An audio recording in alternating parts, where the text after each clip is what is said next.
ચાણસ્માના ઝીલિયા ગાંધી આશ્રમ ખાતે 85 લાખ રૂપિયાના ખર્ચે નવનિર્મિત કુમાર છાત્રાલયનું ભવ્ય લોકાર્પણ। દાતા પરિવારના સહયોગથી નિર્મિત છાત્રાલયમાં 150 જેટલા વિદ્યાર્થીઓ માટે રહેવા જમવાની અત્યાધુનિક સુવિધા ઉપલબ્ધ કરાઈ। ચાણસ્મા મહેસાણા હાઇવે પર આવેલા ઐતિહાસિક ઝીલિયા ગામના ગાંધી આશ્રમ પરિસરમાં એક ગૌરવવંતો સેવા પ્રકલ્પ ખુલ્લો મુકાયો છે। માતૃશ્રી કાશીબા હરિભાઈ ગોટી ચેરિટેબલ ટ્રસ્ટ સુરત દ્વારા આશ્રમની અંદર નવનિર્મિત માતૃશ્રી વિજુબેન પરસોત્તમભાઈ કાકડિયા કુમાર છાત્રાલયનો ભવ્ય લોકાર્પણ કાર્યક્રમ યોજાયો હતો। આ પ્રસંગે વિવિધ ક્ષેત્રના અગ્રણીઓ, દાતા પરિવારો અને મોટી સંખ્યામાં ગ્રામજનો ઉપસ્થિત રહ્યા હતા।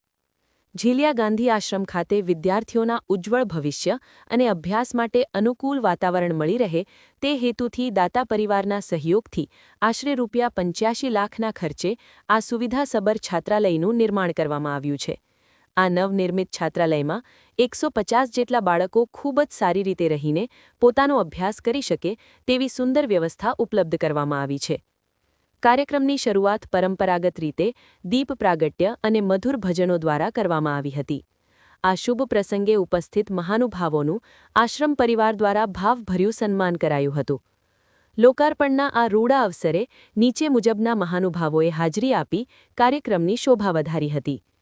પદ્મશ્રી માલજીભાઈ દેસાઈ, સંચાલક ગાંધી આશ્રમ ઝીલિયા, ગેનીબેન ઠાકોર, સાંસદ બનાસકાંઠા, ડોક્ટર હર્ષદભાઈ પટેલ, કુલપતિ ગુજરાત વિદ્યાપીઠ, ડોક્ટર જીતેન્દ્ર કુમાર શાહ, પરબભાઈ ડાંગસિયા, રવજીભાઈ કાકડિયા અને ભીમજીભાઈ કાકડિયા, દાતા પરિવાર, ડોક્ટર સંજય ડુંગરાણી અને હાર્દિકભાઈ ચાચર, શિલ્પાબેન વૈષ્ણવ, માતૃશ્રી કાશીબા હરિભાઈ ગોટી ચેરિટેબલ ટ્રસ્ટ કાર્યક્રમમાં ઉપસ્થિત રહ્યા હતા।